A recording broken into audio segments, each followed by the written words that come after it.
Mahalaga itong resolution na ito, sponsored by Senator Joel Villanueva.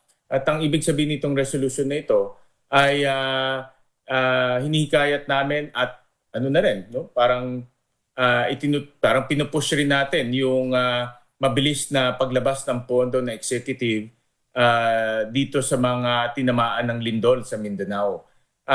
Kinumpute ko almost 180 billion ang pwede pang gamitin ng executive sa response and reconstruction efforts. Pag titignan natin 180 billion, almost mga around 18 billion ang pwedeng gamitin sa tinatawag nating yung NDRRMC, yung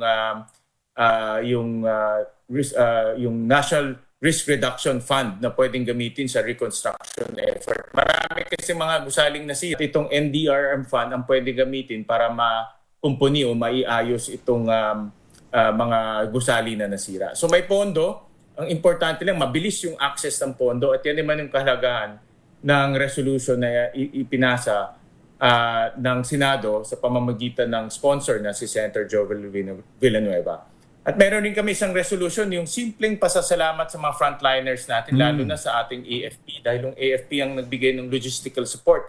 Nakita ko nung pumunta kami doon na yung mga helicopters, C-130, ang gamit ay AFP. At kung wala po yung kanilang mabilis na tulong, ay mahirapan ho tayo magdala ng mga gamit. Kaya meron din ho kaming resolution na ipinasa na para pasalamatan yung ating mga frontliners na nanguna nung tumama po yung lindol.